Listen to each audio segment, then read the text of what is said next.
사순절 여섯째 날입니다. 왜 기도인가? 왜 기도일까요? 십자가는 기도하기 좋은 자리가 결코 아닙니다. 십자가는 은은히 발광하는 네온사인도 없고 조용히 흐르는 음악도 없고 나지막하거나 격렬한 흐느낌도 없는 곳입니다. 죽이라는 아우성만이 난무하는 곳이었습니다. 그런데 기도하며 용서를 말씀하셨습니다. 용서하면 그만이지 굳이 기도라는 형태를 빌려서 말씀하실 필요가 있었을까요? 앞서 말한 대로 모든 죄는 하나님에게 지은 것이고 따라서 용서는 하나님에게 받아야 하기에 우리는 그분께 기도해야 합니다. 용서의 주체는 하나님이시고 용서의 주권은 하나님께 있습니다. 그분이 용서하셔야 용서가 있기 때문입니다. 그러니 기도할 수밖에 없는 것입니다. 아빠, 나를 죽이려는 저들을 용서해 주세요, 내 아빠. 또한 우리가 용서하지 않으면 하나님도 용서하지 않으신다고 했습니다. 땅에서 용서한 다음 하늘에 비는 것이 기독교의 순리입니다. 땅에서 풀어야 하늘에서도 풀리는 것이 기독교의 도리입니다. 그러나 용서란 죽기보다 싫은 일이기에 용서하는 마음을 달라고 아득바득 외치지 않으면 안 됩니다. 용서하기 싫은데 용서가 안 되는데 용서하게 해 주시옵소서. 이는 예수님도 용서하는 것이 그리 쉽지 않으셨다는 뜻입니다. 예수님은 하나님이시므로 인간의 죄를 용서하는 것이 아주 쉬울 것이라고 착각합니다.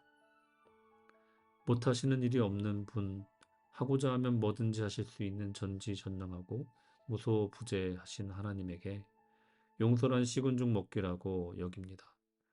하지만 주님에게도 용서란 쉽지 않은 일이었습니다. 저는 어쩌면 주님도 용서하기 싫으셨던 것이 아닐까 하는 생각을 해봅니다. 치욕스러운 십자가 방식의 죽음도 죽이면 죽였지 저 나쁜 인간들을 용서하는 것도 분노가 치밉니다. 제가 만일 주님이었다면 제가 그때 그 자리에 매달려 있었다면 손오공처럼 제 온몸의 털을 뽑아서 칼과 창을 만들어 시원하게 복수했을 것입니다. 하지만 못한 것이 원통하고 할 수 없는 것이 한스러울 때 따름입니다. 주님은 그 욕망을 억누르기 위해 하늘아빠에게 간절히 호소하십니다. 용서해 달라는 기도는 용서하는 마음을 달라는 기도에 불과합니다. 주님도 용서가 쉽지 않으셨기에 하늘을 향해 힘을 모아 부르짖습니다. 아버지와 만일 아버지의 뜻이여거든 이 잔을 내게서 옮기시옵소서. 그러나 내 원대로 마시옵고 아버지의 원대로 되기를 원하나이다. 누가복음 22장 42절. 기도는 청원이나 간청이지 요구나 명령이 아닙니다. 용서도 마찬가지입니다. 용서는 강요할 수도 없고 강요해서도 안 됩니다.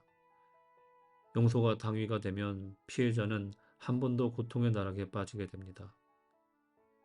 받은 상처도 감당하기 어렵거늘 하나님의 자녀요 예수님의 제자로서 용서하지 못한다는 죄책감에까지 시달립니다. 따라서 결코 용서를 재촉하거나 강압해서는 안 됩니다.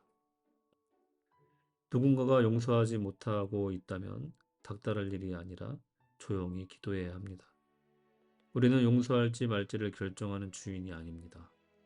용서의 주권자요 주체인 하나님께서 그를 움직일 것입니다. 하나님께서 당신의 시간에 당신의 방법으로 하실 것입니다. 우리는 그가 용서할 마음을 갖도록 그저 기도하며 기다릴 뿐입니다. 용서란 강요될 수 없는 자유의지를 가지고 자발적으로 해야 하는 것입니다. 용서할 마음의 문을 완전히 닫아 걸지 마십시오.